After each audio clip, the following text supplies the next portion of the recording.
नमः ओम विष्णुपदाय कृष्णपृष्ठाय भूतले श्रीमते नवयोगेंद्र स्वामिनिति नामिने नमस्ते प्रभुपाद देवे नाम संकीर्तन प्रचारिणे निर्विशेष शून्यवादी समस्त देश तारिणे नमः ओम विष्णुपदाय कृष्णपृष्ठाय भूतले श्रीमते भक्ति वेदांत स्वामिनिति नामिने नमस्ते सरस्वती देवे गौरवाणी प्रचारिणे निर्विशेष शून्यवादी पाश्चात्य देश तारिणे जय श्री कृष्ण चैतन्य प्रभु नित्यानंदा श्री अद्वैत गदाधर श्रीवासादि गौर भक्तवृंदा हरे कृष्णा कृष्णा कृष्णा हरे हरे हरे राम राम राम हरे हरे। हरे कृष्णा। तो आप सभी भक्तों का स्वागत है आज के शिला प्रभुपाद जी की पुस्तक पढ़ने कक्षा में। तो जो भी भक्त लोग पुस्तक पढ़ना चाहेंगे वो अपना हैंड रेस कर सकते हैं। श्रेया जोशी माता जी मैं आपको अनम्यूट कर रही हूँ। हरे कृष्णा माता जी। हरे कृष्णा माता जी। तो यही है वह कृष्ण भावनामृत की विधि। यह अत्यंत सरल है और कोई भी मनुष्य उसे अपना सकता है और अपने जीवन को पूर्ण बना सकता है। यदि कोई कहता है मैं बिल्कुल पढ़ा लिखा नहीं हूँ और पुस्तकें नहीं पढ़ सकता, तो भी वह अयोग्य नहीं है। वह तब भी केवल महामंत्र का उच्चारण करके अपने जीवन को पूर्ण बना सकता है। हरे कृष्ण कृष्ण कृष्ण हरे हरे, हरे राम राम राम हरे हरे। कृष्ण ने हमें यह एक जीभ तथा दो कान दिए हैं और हमें यह जानकर आश्चर्य होगा कि माता जी बीच में लिखा हुआ है। आश्चर्य होगा कि कृष्ण का साक्षात्कार आंखों से नहीं अपितु कानों तथा जीभ से होता है। उनके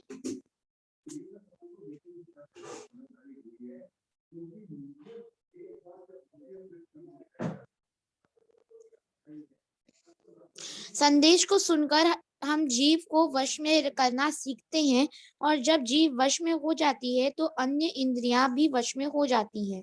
समस्त इंद्रियों में जीव ही सर्वाधिक चटोरी है और उसको वश में करना कठिन है।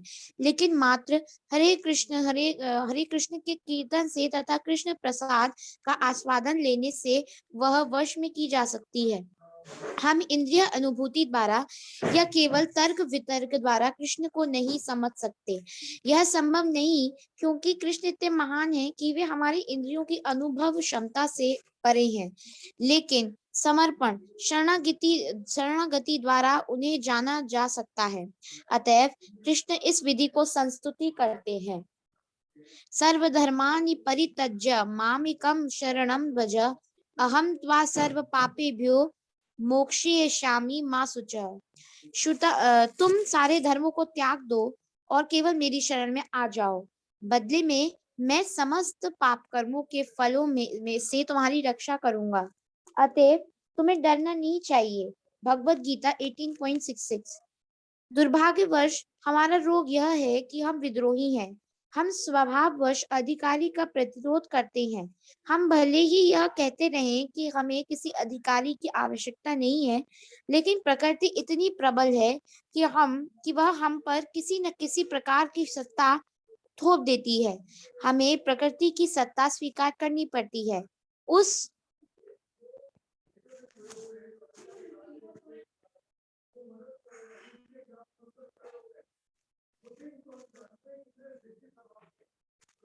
माता जी, मनुष्य से अधिक दयनीय कौन होगा जो सत्ता के प्रति उत्तरदायी न होने का दावा करता है, लेकिन इंद्रियों का अंधाधुंध अनुसरण करता है, फिर वे चाहे जहां उसे ले जाए। स्वाधीनता का हमारा यह झूठा दावा मात्र एक मूर्खता है। हम सब किसी सत्ता के अधीन हैं, फिर भी हम यह कहते हैं कि हमें किसी का नियंत्रण नहीं चाहिए। यही माया कहलाती है। फिर भी हमें थोड़ी स्वतंत्रता प्राप्त है। हम यह चुनाव कर सकते हैं कि हमें अपनी इंद्रियों की सत्ता के अधीन रहना है कि कृष्ण की सत्ता के अधीन रहना है। लेकिन सर्वश्रेष्ठ एवं परम सत्ता तो कृष्ण है, क्योंकि वे हमारे साक्षात शाश्वत शुभ चिंतक हैं और वे सदैव हमारे लाभ की बातें कर रहे हैं। क्योंकि हमें किसी न किसी की सत्ता स्वीकार करनी है, तो फिर क्यों ना उन्हीं की सत्ता स्वीकार की जाए। भगवत गीता तथा श्रीमद् भागवत से उनकी महिमाओं का श्रवण करने मात्र से तथा उनके नामों हरे कृष्ण का कीर्तन करने से ही हम तेजी से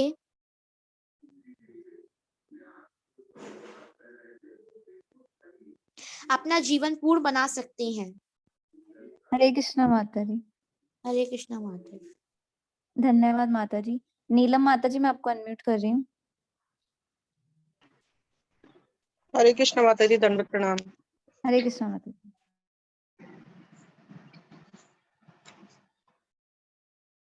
अध्याय 2, भौतिक दलदल से उद्धार। हमारी चर्चा का विषय अत्यंत उत्कृष्ट है, भगवान के पवित्र नाम का यशोगान। इसी विषय पर महाराज परीक्षित तथा शुकदेव गोस्वामी के बीच विचार विमर्श हुआ था और उन्होंने यह देखा कि एक अत्यंत पतित तथा सभी प्रकार के पाप कर्म करने वाले ब्राह्मण की रक्षा एकमात्र कृष्ण के पवित्र नाम का कीर्तन करने के कारण हुई। यह कथा श्रीमद् भागवत के छठे स्कंद में दी हुई है। श्रीमद् भागवत व्यास देव कृत एक महापुराण है और जिसमें भगवान कृष्ण की लीलाओं का वर्णन हुआ है। कृष्ण भावनामृत के दर्शन की विशद व्याख्या की गई है। श्रीमद् भागवत के 5वें स्कंद में ब्रह्मांड के लोकों का अत्यंत विशद वर्णन है। इस ब्रह्मांड में अधोय, मध्य तथा ऊर्ध्वय ये 3 लोक हैं। वस्तुतः माता जी उसके आगे कुछ आ रहा है, वस्तुतः न आगे क्लियर नहीं है माता जी, 2 वर्ड्स। वस्तुतः अभी तो सारे धार्मिक ग्रंथों में नारकीय या अधोलोकों एवं स्वर्ग या उच्च लोकों के वर्णन मिलते हैं। श्रीमद् भागवतम में इन लोगों की सही सही स्थिति एवं इस ग्रह से उनकी दूरियों का वैसा ही संकेत मिलता है जैसा कि खगोलज्ञों ने गणना की है कि चंद्रमा तथा अन्य ग्रह लोग पृथ्वी से कितने दूर हैं। इस प्रकार श्रीमद् भागवतम में अनेक ग्रहों के वर्णन मिलते हैं। हमें इसी ग्रह में विभिन्न प्रकार की जलवायुओं का अनुभव होता है। अमेरिका जैसे समशीतोष्ण देशों में, भारत जैसे उष्णकटिबंधीय देश में देश से भिन्न जलवायु पाई जाती है। जिस प्रकार इस ग्रह में पर्यावरणीय अंतर पाए जाते हैं, उसी प्रकार अन्य ऐसे ग्रह भी हैं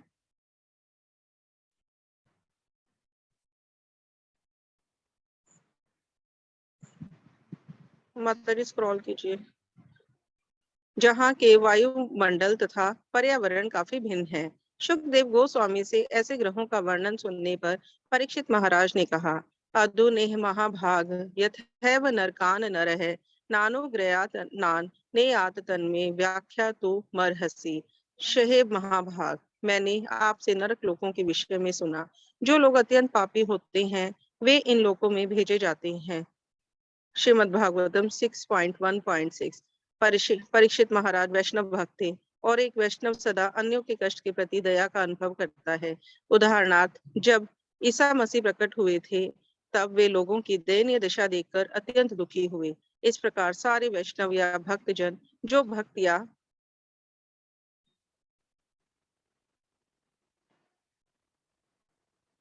माता जी स्क्रॉल कर दीजिए,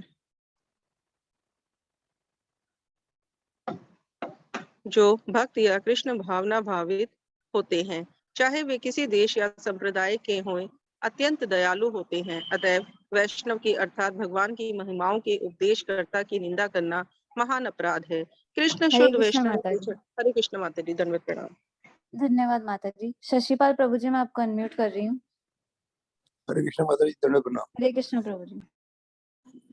कृष्ण शुद्ध वैष्णव के चरण कमलों पर किए गए अपराधों को कभी नहीं सहते, किंतु एक वैष्णव ऐसे अपराधों को क्षमा करने के लिए सदैव उदार रहता है। कृपा में बुद्धि एक वैष्णव दया का सागर होता है। वाष्या कल्पत्रु प्रत्येक व्यक्ति कामना करता है कि वृक्ष का घोतक है, ये सब सर्व मनोकामना पूरी करने वाला वृक्ष होता है। इस जगत में एक विशेष प्रकार का फल किसी विशेष प्रकार के वृक्ष से ही प्राप्त किया जा सकता है, लेकिन कृष्ण लोक में आध्यात्मिक आकाश में आए हुए अन्य सब ग्रहों में सारे वृक्ष आध्यात्मिक होते हैं तथा मनवांछित फल देने वाले होते हैं। इसका वर्णन ब्रह्म संहिता में मिलता है। चिंतामणि प्रकर समक्ष कल्प वृक्ष शुद्ध वैष्णव की तुलना ऐसे कल्प वृक्ष से की जाती है, क्योंकि वह निष्ठावान शिष्य को अनुपम भेंट कृष्ण भावनामृत प्रदान कर सकता है। मतलब स्क्रॉल कीजिए।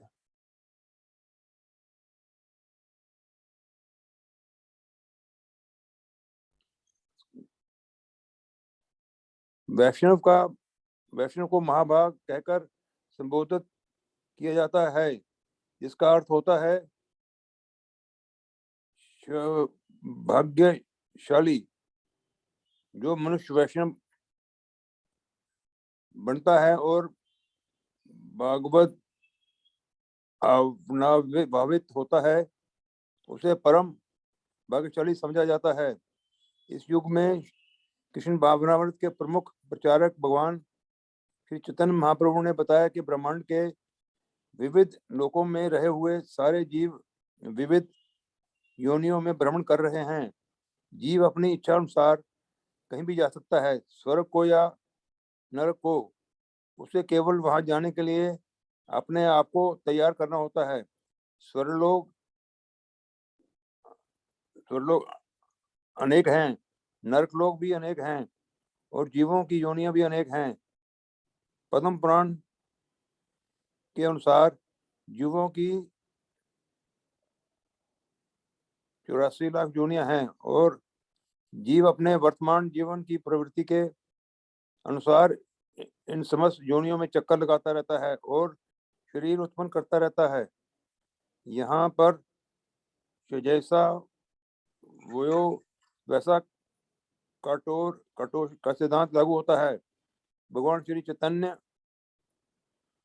मतलब स्क्रॉल करना,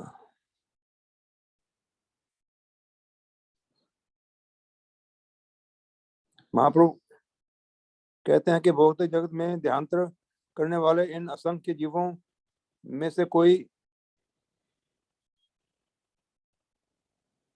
वर्णन मंद भाग्य कहकर करता है। इसलिए श्री चैतन्य महाप्रभु कहते हैं कि जो भाग्यशाली है वे ही कृष्ण भावनामृत को ग्रहण कर पाते हैं और इस तरह ज्ञान का सुखद एवं आनंदमय जीवन प्राप्त करते हैं। ये वैष्णव का कर्तव्य है घर घर जाकर अभागे लोगों को इस सौभाग्य का स्वीकार करने के लिए समझाने का प्रयत्न करना। वैष्णव सोचता है क्षण लोगों को स्क्रॉल करना, माता जी स्क्रॉल करना please.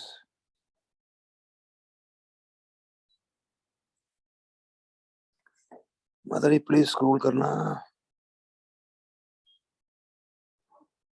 Ji Prabhu ji, connection problem है, अभी आ जाता okay okay okay okay okay okay.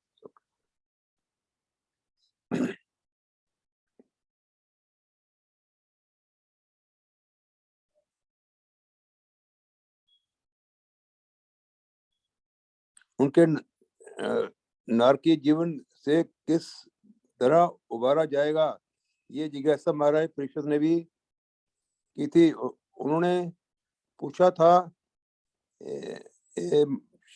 महाभाग, आपने बताया कि मनुष्य अपने पाप कर्मों के कारण नरकीय अवस्था में या नरक लोक में डाल दिया जाता है। अब आप उन विधियों को बताएं जिनसे ऐसे व्यक्ति को बचाया जा सके। ये अत्यंत महत्वपूर्ण प्रश्न है। जब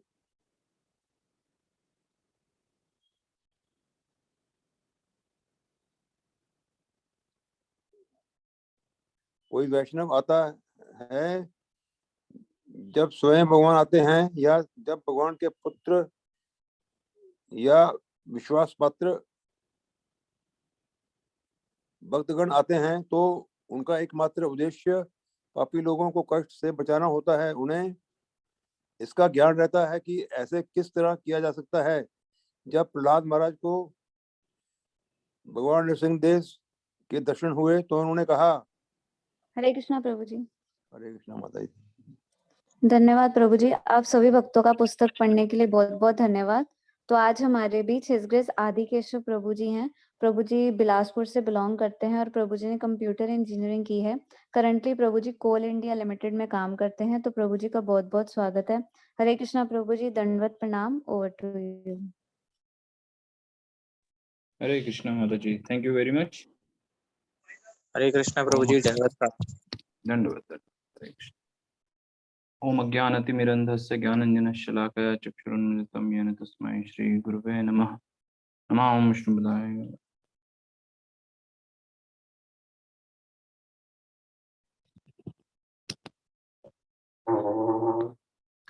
हरे कृष्णा, आप सभी का स्वागत है इस सायंकालीन सत्र में। तो आज हम श्रीला प्रभुपाद की पुस्तक से पढ़ रहे थे कृष्ण भावनामृत एक अनुपम उपहार। तो लास्ट टाइम हमने क्लास में डिस्कस किया था कि हम लोग जो थोड़ा चेतना के बारे में भी डिस्कस करेंगे। आत्मा का जो स्वरूप है, आत्मा यदि किसी शरीर में विद्यमान है तो वहां पे कॉन्शियसनेस, चेतना अवश्य रहती है। तो शास्त्रों में ऐसा वर्णन है कि 5 प्रकार की चेतना इसमें पाई जाती है। तो 5 प्रकार की चेतना है। तो पहली चेतना जो है वो होती है आवृत्त चेतना, बोलते हैं उसको आवृत्त। और उसके बाद होती है संकुचित, उसके बाद होती है मुकुलित, फिर पूर्ण संकुचित और पूर्ण विकसित। पूर्ण विकसित, विकसित और फिर पूर्ण विकसित। तो 5 प्रकार के हम लोग थोड़ा डिटेल में डिस्कस करेंगे इसको। तो जो आवृत्त चेतना रहती है जिसको बोलते हैं कवर्ड कॉन्शियसनेस। तो कवर्ड कॉन्शियसनेस ये जो है पेड़ पौधों में पाई जाती है। पेड़ पौधों में पाई जाती है मतलब कि हम जब देखेंगे बड़ा माइन्यूटी, उसमें भी चेतना रहती है, तभी तो वो ग्रो करता है ना। पर यदि हम बहुत इससे देखेंगे तो उसमें, वैसे आप बाहरी आवरण से देखेंगे तो कोई चेतना का साइन नहीं दिखता उसमें कि अरे पेड़ पौधों में कहाँ से। पर अब यदि हम सही में हम देखेंगे तो उनमें लिमिटेड चेतना रहती है। मतलब तो वो उसको बोलते हैं आवृत चेतना। तो वो पेड़ पौधों में वगैरह में इसमें पाई जाती है। फिर दूसरी जो चेतना होती है वो होती है संकुचित चेतना। वो कैसे इसमें पाई जाती है? कीड़े मकोड़े में और पशु पक्षियों में जो है ये संकुचित चेतना पाई जाती है। संकुचित चेतना का मतलब होता है कि फुल्ली डेवलप्ड चेतना नहीं रहती है उनकी, कि मतलब इनग्रॉस रहते हैं उन लोग। मतलब जो चीज उनको करने के लिए दिया गया है उस शरीर में, वहीं तक उन लोग सीमित रहेंगे, उसके ऊपर वो नहीं सोच सकते। हाँ, बट नेचुरल है कि वो आवृत्त चेतना से हायर चेतना रहती है, संकुचित चेतना। मतलब पेड़ पौधों में जो चेतना पाई जाती है वो पशुओं से निम्नतर स्तर रहती है और पशुओं की उच्चतर स्तर में रहती है पेड़ पौधों की अपेक्षा। तो 2 चेतना हो गई, आवृत्त चेतना हो गई और संकुचित चेतना हो गई। तीसरी जो चेतना होती है उसको बोलते हैं मुकुलित चेतना। मुकुलित चेतना मनुष्यों में पाई जाती है। मनुष्यों में पाई जाती है, इसलिए धीरे धीरे मनुष्य क्या है कि उसका जब भी आप यदि देखेंगे तो वो अनलिमिटेड एक्सटेंट तक वो आध्यात्मिक क्षेत्र में यदि प्रगति करे, किसी भी क्षेत्र में प्रगति करे, तो वो अनलिमिटेड एक्सटेंट तक जा सकता है। मतलब यदि हम अच्छे से देखेंगे तो इसलिए वैदिक साहित्य में और शास्त्रों में इसको बड़ा एलिवेटेड और स्केर्ड मतलब सेक्रेड इसको बताया गया है, इस चेतना को। इसलिए मनुष्यों में और पशुओं में और पेड़ पौधों की अपेक्षा मतलब मनुष्यों में चेतना जो रहती है वो ज्यादा इन दोनों के कंपेयर में ज्यादा अच्छी रहती है, ताकि वो मतलब अथा तो ब्रह्म जिज्ञासा कर सकते हैं। वो पूछ सकते हैं कि मैं क्यों इतना कष्ट भोग रहा हूँ, और उस मतलब इस शरीर को छोड़ के दूसरे शरीर को कैसे प्राप्त कर सकते हैं, या आध्यात्मिक हम प्रगति कैसे कर सकते हैं, यह मनुष्य कर सकता है। इसीलिए मनुष्यों में इतना इम्पोर्टेंस दिया गया है मनुष्यों को यहाँ पे, सारे वैदिक ग्रंथों को समझने का। पशु या पेड़ पक्षी या पौधे ये सब नहीं समझ सकते हैं वैदिक ग्रंथों को, वैदिक साहित्य को, पर मनुष्य समझ सकता है। और इसी प्रकार यदि वो इस आध्यात्मिक इसकी प्रैक्टिस करे, प्रैक्टिस करे और मतलब तो रेगुलेटेड लाइफ जिए और रेगुलेटेड स्पिरिचुअली पाथ को वो फॉलो करे, उसमें प्रोग्रेस करे, तो वो विकसित चेतना के लेवल पर उठ सकता है। जैसे ये कोई फूल का जैसे वो हो गया, बेड हो गया, तो वो फिर पूरा फुल्ली ब्लॉसम हो जाता है, वो पूरा खिल जाता है वो धीरे-धीरे। उस तरह से मनुष्य का भी है। तो यदि आध्यात्मिक स्तर पे चला गया, जैसे हम लोग कई एग्ज़ाम्पल देखते थे कि पूर्व जन्म में जैसे बिल्ब मंगल ठाकुर का था, वो पूर्व जन्म में बहुत ही अ, मतलब भौतिक संसार में पूरे घिरे हुए थे, काम, क्रोध, लोभ, मोह, मद सबसे। पर फिर जब वो जब कृष्ण का दर्शन करने के लिए उन्होंने अपनी आँखें भी फोड़ दी और फिर वो बहुत एक वैष्णव इसमें सबसे उच्च कोटि के भक्त बने। हाँ, फिर अजामिल का भी हम देखते हैं प्रसंग भागवतम में, श्रीमद् भागवतम में आता है। तो ऐसे बहुत सारे प्रसंग हैं। तो यही हम रेगुलेटेड स्पिरिचुअल लाइफ यदि हम कंटिन्यू करें रोज प्रतिदिन, जैसे मंगल आरती, गुरु पूजा, 16 माला जप, 4 नियम पालन, भगवान को भोग लगा के, ऑफरिंग करके, तुलसी पत्र डाल के प्रसाद ग्रहण करना, धाम जाना, डीटी वर्शिप करना, या फिर भक्तों का संग करना, शुद्ध वैष्णव का संग करना धाम में जाके, तो धीरे-धीरे हमारी चेतना शुद्ध होते जाती है और हम इस आध्यात्मिक जगत में धीरे-धीरे हम आगे बढ़ते जाते हैं। तो जब ये पूर्ण विकसित हो जाती है, पूर्ण तरीके से ये फुल्ली ब्लॉसम्ड हो जाती है, जैसे एक फूल पूरा खिल जाता है, तो उस चेतना को बोलते हैं पूर्ण विकसित चेतना। तो फिर हमको उस समय गॉड रियलाइज़ेशन, भगवान का भगवान का आत्म साक्षात्कार उसमें होता है। तो ये 5 प्रकार की चेतना इसमें हम आज डिस्कस किए। तो मनुष्य की जो चेतना रहती है हमको याद रखना चाहिए, वो मुकुलित चेतना होती है ना? आवृत चेतना, संकुचित चेतना, मुकुलित चेतना, विकसित चेतना और पूर्ण विकसित चेतना, है ना? तो इसलिए ये आज का पार्ट लिया और आज जैसे श्रीला प्रभुपाद की बुक से थोड़ा-सा हम इसको कल या परसों इसको और डिस्कस करेंगे।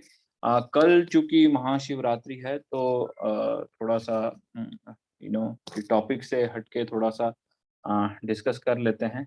मतलब थोड़ा-सा म शिव जी के बारे में भी, उनका भी ग्लोरिफिकेशन करते हैं। आज और कल प्रयास करेंगे थोड़ा शिव जी के बारे में, भगवान शिव के बारे में करने का, शिव तत्व क्या है, थोड़ा-सा टच उसको करते हैं। वैसे तो आप लोग को, कई लोग को पता भी होगा शिव जी के बारे में, पर थोड़ा-सा जो हमारे फाउंडर आचार्य श्रीला प्रभुपाद उसके बारे में क्या बताते हैं, उसको हम प्रयास करेंगे। तो वैष्णवानाम यथा शंभु, ऐसे श्रीमद् भागवतम में बताया गया है कि निम्न गणाम यथा गंगा, देवानाम अच्युतो यथा, वैष्णवानाम यथा शंभु, पुराणानाम इदम तथा। कहने का मतलब है कि जैसे गंगा जो है सभी पवित्र, मतलब सभी नदियों में सबसे पवित्र गंगा को कहा गया है, उसी प्रकार क्या कहा गया है कि देवानाम, देवताओं में और भगवान में सबसे ज्यादा प्रसिद्ध कौन है? विष्णु, अच्युत, लॉर्ड अच्युत, भगवान विष्णु का नाम एक अच्युत भी है। और best among the all lords, मतलब और उसी प्रकार वैष्णवानाम यथा Shambhu, chief of the Vaishnavas, वैष्णव के मुकुटमणि, शिरोमणि, जो भक्तों के मुकुटमणि, उनको चीफ कहा गया है। और फिर उसके बाद बोलते हैं कि पुराणाम इदम तथा, मतलब पुराणों में और सब ऑल पुराणों में कौन? Bhagavata Mahapurana, Shrimad Bhagavatam is the best. तो ये श्रीमद् भागवतम का 12वें मतलब स्कंद में 13वें अध्याय का 16वां श्लोक है ये। तो ये यहाँ पे श्रीमद् भागवतम खुद इसको आइडेंटिफाई करता है कि वैष्णवानाम यथा शंभु। श्रील प्रभुपाद बोलते हैं कि शिव जी जो हैं भक्तों में सबसे श्रेष्ठ हैं और वे भगवान कृष्ण के भक्त हैं। भगवान कृष्ण के भक्त हैं। तो जो भगवान कृष्ण के भक्त हैं वो शिव के भी भक्त होते हैं। तो मतलब हमको ऐसा नहीं समझना चाहिए कि हम कृष्ण कॉन्शियसनेस में आ गए हैं या हम भगवान कृष्ण की भक्ति करते हैं तो हम शिव जी का अनादर करें या शिव जी को रिस्पेक्ट नहीं करें। नहीं, शिव जी सबसे महान वैष्णव थे, मतलब भगवान कृष्ण के भी। और आप जैसे शास्त्रों में और देखेंगे तो और इसमें गहराई में जाएंगे तो मतलब भगवान का मतलब भगवान कृष्ण जो भी लीलाएं करते हैं, तो शिव जी को उसमें उसमें हमेशा वो उसमें पार्ट लेते हैं, भगवान की लीलाओं में हमेशा। मतलब जो काम कोई नहीं कर सकता है, तो लास्ट ऑप्शन शिव जी बचते हैं। हाँ, हलाहल विष का धारण किया था उन्होंने, है ना? जब मतलब श्रीमद् भागवतम में कितना अच्छा वर्णन है कि जब अमृत और ये विष जब निकला था, तो भगवान शिव ने ही उसको धारण किया था, इसलिए उनका नाम नीलकंठ पड़ा था। यहाँ पे उनका कंठ नीला हो गया था।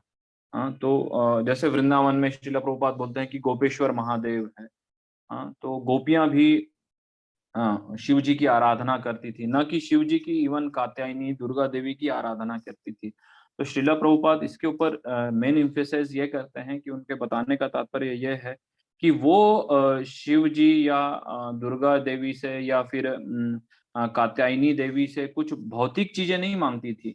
वो मांगती थी कृष्ण का फेवर। कृष्ण का फेवर हो जाए हमारे, मतलब भगवान हमारी तरफ देखें या भगवान हमारी तरफ आकर्षित हों, ऐसे वो चाहते थे कि भगवान उनसे बात करें, हमसे लीलाएँ करें। वो फ़ेवर चाहती थी गोपियाँ हमेशा कृष्ण को। तो उन्होंने इसीलिए प्रभुपाद बोलते हैं कि हमको इसलिए जब हम शिव जी की आराधना करते हैं या फिर पूजा करते हैं, तो हमको उनसे यही चीज़ माँगना चाहिए कि जैसे गोपियों का को आपने फ़ेवर किया, और शिव जी का एक नाम आशुतोष भी है। आशुतोष का मतलब होता है कि शिव जी बहुत जल्दी प्रसन्न हो जाते हैं। उनको ज़्यादा कुछ मतलब इतना तपस्या करने की आवश्यकता नहीं है। शिव जी इतने जल्दी वो हो जाते हैं, इसीलिए वो जल्दी वर भी प्रदान कर देते हैं बिना सोचे-समझे। हुँ? तो उनको जल चढ़ाने से, बेलपत्र चढ़ाने से भी वो बहुत जल्दी प्रसन्न हो जाते हैं, इसलिए उनका एक नाम कहा गया है आशुतोष। तो का कहने का मतलब है कि शिव जी को हमको यही प्रे करना चाहिए या प्रार्थना करनी चाहिए। कल महाशिवरात्रि का पर्व है कि हे शिव जी, आप तो वैष्णव के मुकुटमणि हैं, शिरोमणि हैं वैष्णवों में, और भगवान कृष्ण के अति प्रिय हैं। मतलब कोई भी लीला भगवान शिव जी के अलावा भगवान कृष्ण उस लीलाओं में हमेशा शिव जी का उसमें पार्टिसिपेशन रहता ही है। तो चूँकि आप उनके इतने निकट हैं, तो और आपका एक नाम आशुतोष भी है, तो आप हमारे लिए एक हमको ये एक मतलब ऐसा वर दीजिए कि जैसे हमको भी भगवान कृष्ण का फेवरिज्म मिले, भगवान कृष्ण हमारी तरफ भी आकर्षित हो, भगवान कृष्ण की कृपा हमारे तरफ भी हो, और हमको कोई भौतिक सुख नहीं माँगना है, क्योंकि भौतिक सुख जो है, हमको हमेशा ये बाँधने वाला रहता है इसीलिए। तो और आगे वर्णन आता है कि उनको अ, चैतन्य चरितामृत में भी वर्णन आता है कि लॉर्ड शिवा के बारे में। तो चूँकि यहाँ पे समय का थोड़ा-सा बाध्यता है, तो मैं एक और चीज़ इसमें बताता हूँ कि इसमें पद्म पुराण में भी वर्णन आता है नाम तत्व के बारे में। कि जब वहाँ पे पार्वती जी गई और वहाँ पे एक पद्म पुराण में व्यास देव जी बताते हैं कि एक संत पुरुष थे वामदेव करके, उन्होंने उनको आशीर्वाद दिया था पार्वती जी को, कि उन्होंने कहा था कि मुझे भी कुछ मंत्र दीजिए ताकि मैं भी भगवान विष्णु की प्रिय बन सकूँ। तो उन्होंने बोला था कि आप विष्णु सहस्त्र नाम का उच्चारण कीजिए, है ना? विष्णु सहस्त्र नाम का उच्चारण कीजिए, तो वो विष्णु सहस्त्र नाम का उच्चारण करती हैं। तो फिर जब वहाँ से वो वामदेव जी की आज्ञा लेके फिर वापस अपने इसमें कैलाश में आती हैं, और वामदेव जी का आशीर्वाद लेके, और वो रोज विष्णु सहस्त्र नाम का उच्चारण करती हैं। तो शिव जी एक दिन ऐसे ही देखते हैं, हँसते हैं कि अरे तुम आ गई पार्वती, हे देवी चलो भोजन करने हम चलते हैं। तो फिर वो बोलती है कि नहीं, नहीं, मुझे सुबेरे की अपना ये मुझे जो मंत्र मिला है जो ऋषि मुनि ने हमको प्रदान किया है, तो उसका मुझे पाठ करना है। तो फिर शिव जी वहाँ पे बोलते हैं कि तुम बहुत मतलब तुम्हारा सौभाग्य है और तुमको आशीर्वाद है कि तुम विष्णु की भक्त हो। हाँ, इसीलिए बोलते हैं कि बहुत डिफ़िकल्ट है मतलब विष्णु का भक्त बनना, इतना जल्दी नहीं है। तो इसीलिए मैं यहाँ पे ना एक आप देखेंगे कि उसमें एक श्लोक आता है, राम रामेति रामेति रमे रामे मनोरमे सहस्त्रनाम तत्तुल्यम राम नाम वरानने। कहने का तात्पर्य है कि 3 बार राम का यदि नाम लेंगे तो 1 बार विष्णु सहस्त्र नाम पढ़ने के बराबर है। उसी प्रकार आगे इसमें ही वर्णन आता है नाम में कि यदि 1 बार कृष्ण का नाम यदि हम लेंगे तो वो 3 बार राम नाम लेने के बराबर है। ये मेरे या इसके उसके घर की बात नहीं है, ये शास्त्रों का वर्णन है। ये ये संतों की वाणी है और इसको पूर्ववर्ती आचार्य भी इसको एक्सेप्ट करते हैं। तो हमको समझ में आना चाहिए कि शिव जी का कितना एग्जॉल्टेड पोजीशन है शिव जी का। तो यहाँ पे थोड़ा समय की सीमा है, तो आज हम इसको यहीं पे वाणी को मैं विराम देता हूँ अपने। कल हम प्रयास करेंगे थोड़ा सा शिव जी के बारे में भी थोड़ा सा और सुनने का। तो आप सभी लोगों को महाशिवरात्रि की बहुत बहुत शुभकामनाएं, और हमको शिव जी से प्रार्थना करनी है कि हमको कृष्ण भक्ति मिले, भगवान कृष्ण का शुद्ध प्रेम हमको भी प्राप्त हो। थैंक यू वेरी मच, आप सभी का बहुत बहुत धन्यवाद। हरे कृष्णा। हरे कृष्णा प्रभु जी, दंडवत प्रणाम। धन्यवाद धन्यवाद धन्यवाद। हरे कृष्णा प्रभु जी, आपका बहुत बहुत धन्यवाद। प्रभु जी, एक क्वेश्चन हरे था कृष्णा प्लीज। प्रभु जी। जी नीलम Yes. माता जी, आप प्रश्न पूछ सकते हैं। प्रभु जी, जो आपने बताया कि इतने प्रकार की चेतना होती है और चेतना को आत्मा का लक्षण बोला गया है, तो जी जब हमारी मृत्यु होती है, आत्मा निकल जाती है, चेतना खत्म जी हो जाती है, मीन्स बॉडी डेड होगी, अब उसमें प्राण नहीं रहे। दूसरा, हम कहते हैं कि जो हमारे सपने होते हैं वो हमें बताते हैं कि भी हमारी चेतना कैसी है, मतलब हमारी मानसिकता कैसी है। तो प्रभु जी प्लीज, मुझे आज तक ना समझ नहीं आया, चेतना को कैसे डिफाइन करेंगे कि चेतना क्या है?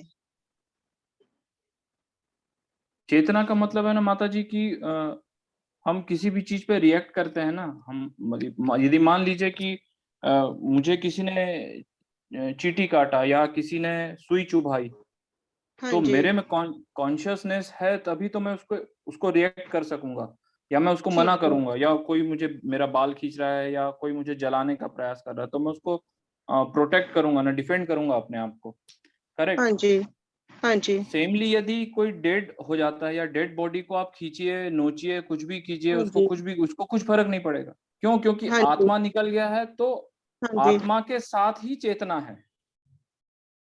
इवन आप देखेंगे कि यदि कोई कोमा में भी चला जाता है तो उसका सबकॉन्शियस माइंड काम करता है। सटल जो ये चीजें सटल है, मतलब ये सूक्ष्म रूप में है, ये दिखती नहीं है।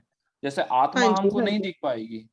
हाँ जी, आत्मा क्या रहता है, भागवत श्रीमद् भगवत गीता में वर्णन है कि ये जो टिप ऑफ द ये है ना, इसका जो हाँ जी, 10,000वां जो भाग है वो हाँ आत्मा जी, का माप है। साइंस तो है, आप हाँ ये जी, टिप का 10,000वां भाग आप कहाँ से कर पाएंगे? नहीं कर पाएंगे। नहीं इवन कर साइंस भी पाएंगे। इसको अभी तक नहीं वो किया है।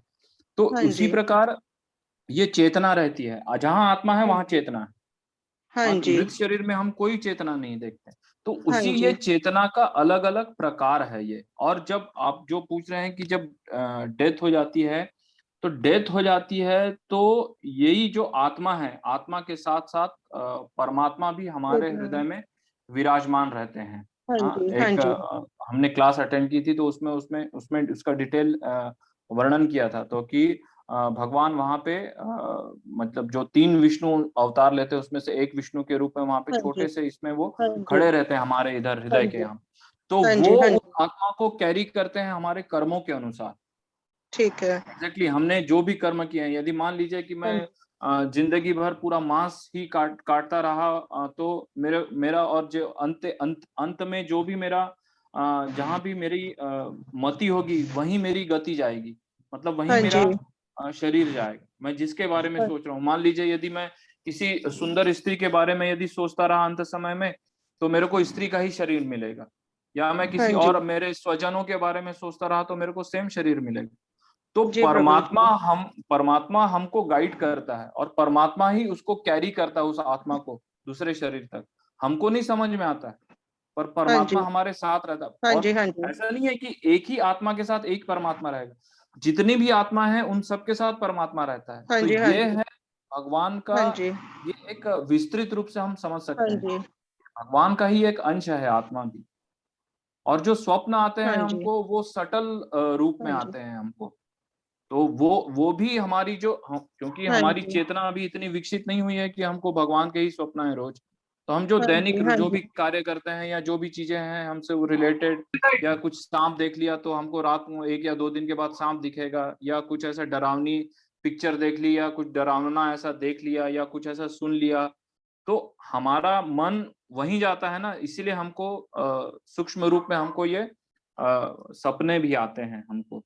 तो ये तो सब इसका मतलब प्रभु जी, हरि बोल, तो इसका मतलब प्रभु जी जो चेतना है वो फीलिंग तो है ही है, प्लस मानसिकता भी है। हाँ, तो फीलिंग रहेगा तो मानसिकता तो रहेगी ना। क्योंकि आपका ये सब, ये जो मन बुद्धि अहंकार है ना, ये सूक्ष्म हाँ चीजें जी, हैं। हाँ ये जी, ये सब रिलेटेड है, मतलब है ये टॉपिक बड़ा, मैं आपको मतलब इतना अभी एक्सप्लेन नहीं कर पाऊंगा। पर जी, ये मतलब ये मन बुद्धि अहंकार से ये हाँ सूक्ष्म जी, हाँ चीजें जी, हैं, ये हाँ जी, रिलेटेड हाँ है जी, ये। हाँ जी, हाँ जी।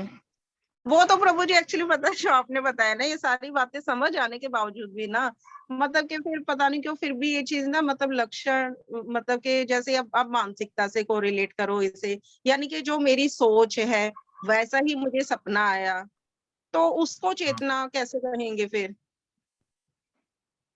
तो चेतना वो अलग चीज हो गई माता जी, सपना आना वो चेतना अलग है।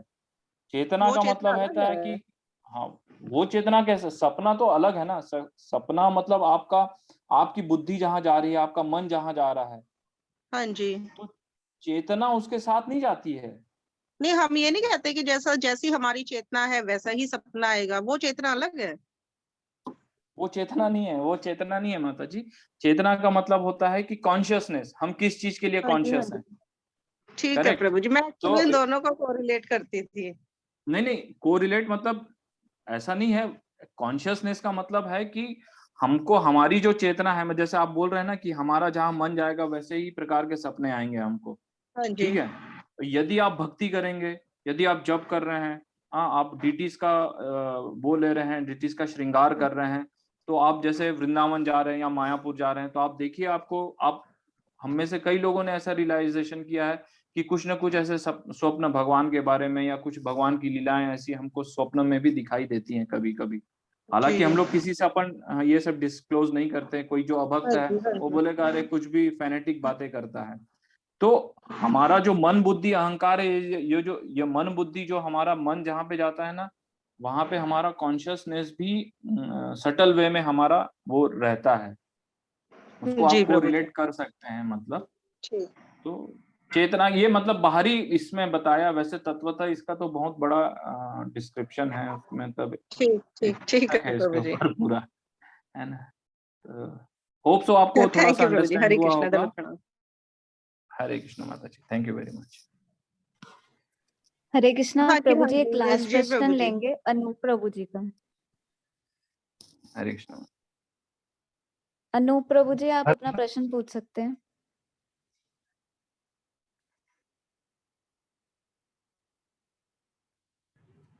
प्रभु जी हरे कृष्णा, प्रणाम। हरे कृष्ण प्रभु जी। जी बोलिए प्रभु जी। प्रभु जी मुझे ये जानना था कि जब हम माता के गर्भ में जब हमारी उत्पत्ति होती है तो बोलते हैं आत्मा का प्रवेश वहीं से होता है, तो क्या हमारे शरीर में 2-3 आत्मा रहती है जिसका प्रवेश उसके थ्रू होता है, या भगवान किस रूप से आत्मा को इंटर करवाते हैं वहां पे? जैसे अभी मैंने बताया, माता जी का वो प्रश्न था कि जब मृत्यु हो जाती है तो आत्मा का जो प्रवेश होता है वो उसके प्रायर कर्म के ऊपर रहता है। ठीक है। तो इसमें आप जैसे बुक पढ़ रहे होंगे तो उसमें सुन भी रहे होंगे कि हमको ऐसे कर्म करने चाहिए कि हमको मनुष्य योनि से थोड़ा सा अपर प्लेनेटरी सिस्टम में भी जाने मिले, हमको फिर से निम्नतम श्रेणी में ना आना पड़े, मतलब पशुओं की श्रेणी में या फिर पेड़ पौधों की श्रेणी में, इसमें हमको ना आना पड़े।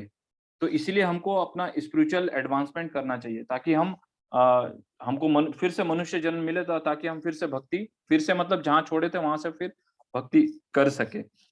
जैसे मान लीजिए किसी ने शरीर छोड़ा, तो शरीर छोड़ा तो उसका अंत में वो किसका स्मरण कर रहा था, तो अकॉर्डिंगली उसको वो बॉडी प्राप्त होगा। क्योंकि ऐसा शास्त्रों में वर्णन आता है कि जब मनुष्य शरीर छोड़ता है, शरीर छोड़ने के कुछ समय पहले उसका पूरा रील चलती है। रील चलती है मतलब फ्लैशबैक होता है पूरा, कि वो बचपन से अभी तक उसने क्या किया है, फ्लैशबैक। तो उस समय यदि जिस समय भी उसने शरीर छोड़ा होगा, तो उसी शरीर को उसको वो मतलब परमात्मा उसको, उस आत्मा को उसी शरीर में एंटर करेगा। और श्रीमद् भागवतम में वर्णन आता है कि आत्मा तो उसमें जैसे ही गर्भ वो करते हैं तो वहां पे आत्मा आ जाती है उस शरीर में, तभी तो विकास होगा ना। आत्मा ऐसा नहीं कि बाद में आती है, आत्मा आती है तभी तो वो मतलब डेवलप होना शुरू होता है, वो भ्रूण जो माँ के गर्भ में है।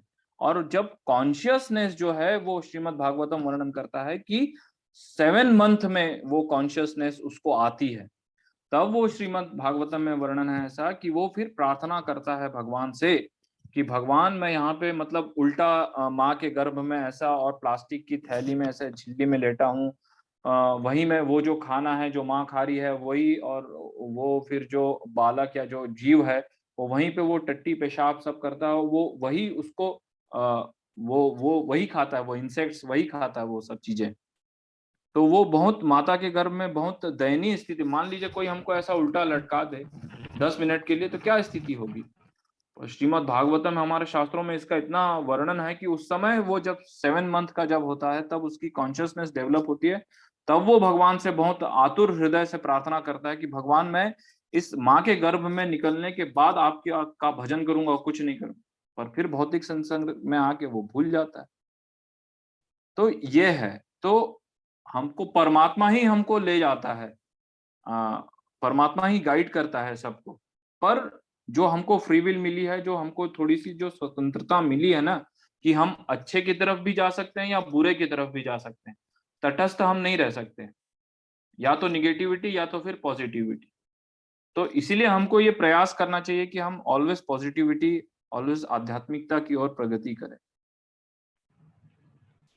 और ये आत्मा जो है वो परमात्मा के गाइडेंस में दूसरे शरीर में एंटर करता है, पर आत्मा को ये वो अनभिज्ञ रहता है, उससे उसको उस जो शरीर छोड़ने के बाद दूसरे शरीर में एंटर करने का जो पीरियड रहता है वो आत्मा को नहीं पता रहता, पर परमात्मा को पता रहता है। इसलिए श्रीमद् भगवत गीता में आप देखेंगे कि अर्जुन को जब उन्होंने भगवान ने कहा कि तुम्हारे बहुत सारे जन्म हुए हैं और मैं भी तुम्हारे साथ था, पर तुम भूल चुके हो, मुझे पता है। यही तो है भगवान। होप सो आपका क्वेश्चन क्लियर हुआ होगा। यदि कुछ और डाउट होगा तो आप पूछ सकते हैं। अनूप प्रभु। नहीं प्रभु जी मुझे ये जानना था कि पिता के शरीर के द्वारा आत्मा गर्भ में प्रवेश करती है या भगवान उसको अपने हिसाब से इंटर करवाते हैं? नहीं, भगवान के इससे ही वो सब मतलब होता है। वो जो जब पुरुष का वीर्य स्त्री के इसमें जब जाता है तो वो जो गुणसूत्र जब मिलते हैं तब वो डेवलप होता है।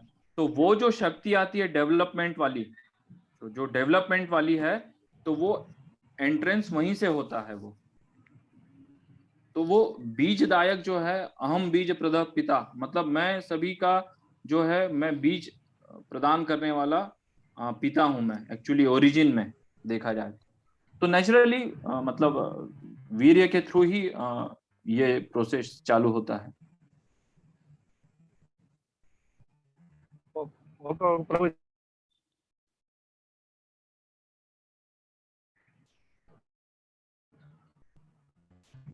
ठीक है प्रभु जी। हाँ प्रभु जी, क्लियर हो गया एकदम स्पष्ट रूप से। हरे कृष्णा, दंडवत। हरे कृष्णा, थैंक यू।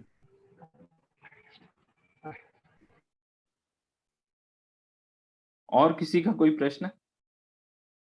प्रिया जिंगरे माता जी हैं शायद।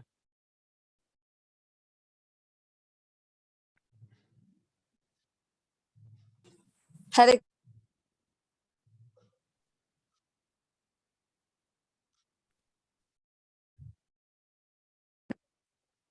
हरे कृष्णा। हाँ, हरे कृष्णा माता जी। यस, ये दंडवत प्रणाम प्रभु जी। जी बोलिए माता जी, धन्यवाद। मैं ऐड करना चाहती थी इसमें कि वो सोल गर्भ में कैसे आता है, वो जी जी। वो ग्रेन से आता है एक्चुअली। वो जब फादर ग्रेन खाते हैं ना, तो वो स्टोमक में, हार्ट में जाते हैं, दिल में, फिर वहां से जाता है गर्भ में। यस, तो पर उसी ग्रेन्स का तो वो मतलब पहले ब्लड के इसमें बनता है, फिर ब्लड से फिर मज्जा बनता है, मज्जा के बाद फिर वो वीर्य में परिवर्तित होता है, देन फिर वो एंटर करता है। so वो ग्रेन से आता है। या बेसिकली तो वो ग्रेन से है, वो ग्रेन भी फिर भगवान कृष्ण ही प्रदान करते हैं एक्चुअली, मतलब Yeah, वो ओरिजिन तो है, यदि में वो तो- जाएंगे तो या यू आर राइट माता जी, you are right. ओके प्रभु जी, हरे कृष्ण। हरे कृष्णा। आप सभी भक्तों का बहुत बहुत धन्यवाद और प्रभु जी का भी बहुत बहुत धन्यवाद। तो मैं सभी भक्तों से प्रार्थना करूंगी कि कृपया 3 बार हरि बोल बोल के प्रभु जी का धन्यवाद कीजिए। हरि बोल, हरि बोल, हरि बोल, हरि बोल, हरि बोल। हरे कृष्ण प्रभु जी, प्रणाम। हरि बोल, हरे कृष्ण। बहुत बहुत धन्यवाद। हरे कृष्णा प्रभु जी, धन्य प्रणाम। धन्यवाद।